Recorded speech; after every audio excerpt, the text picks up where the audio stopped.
અંકલેશ્વરના મહાવીર ટર્નિંગ પાસે આવેલા સિગ્નેચર ગેલેરિયા કોમ્પ્લેક્સના પાર્કિંગ રોડ પર અને જાહેર માર્ગ પર ખુલ્લેઆમ બાયોમેડિકલ વેસ્ટ ફેંકાયેલો જોવા મળતા ભારે અફરાતફરી અને ચિંતાનો માહોલ સર્જાયો છે. સ્થાનિકોના જણાવ્યા મુજબ સ્થળ પર પ્લાસ્ટિકની થેલીઓમાં ભરેલો મેડિકલ કચરો, વપરાયેલી ઇન્જેક્શનની સિરીઝ, દવાની ખાલી અને ભરેલી બોટલો તેમજ અન્ય ચેપજન્ય કચરો રસ્તા પર રઝળતો મળી આવ્યો હતો. સિગ્નેચર ગેલેરિયા કોમ્પ્લેક્સમાં 3 કરતાં પણ વધુ જાણીતી હોસ્પિટલો અને પેથોલોજી લેબોરેટરી આવેલી છે. આવી સ્થિતિમાં આ જોખમી બાયોમેડિકલ વેસ્ટનું મિસમેનેજમેન્ટ કોના દ્વારા કરવામાં આવ્યું છે અને જાહેર રોડ પર કચરો કોને ફેંક્યો છે તે હાલ ભારે તપાસનો વિષય બન્યો છે.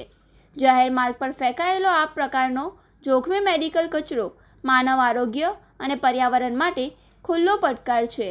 ખુલ્લામાં પડેલી સિરીઝ અને કચરાથી ચેપજન્ય અને અન્ય ગંભીર રોગો ફેલાવાનો ભય રહે છે. રખડતા પશુઓ અને બાળકો માટે ઘાતક.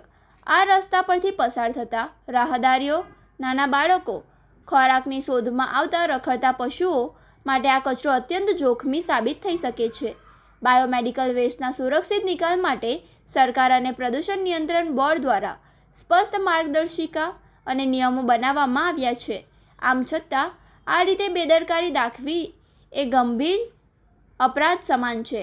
સ્થાનિક રહીશો અને વેપારીઓએ માંગ ઉઠાવી છે કે વહીવટીતંત્ર તેમજ સંબંધિત વિભાગ દ્વારા તાત્કાલિક ધોરણે સ્થળ પર તપાસ કરવામાં આવે.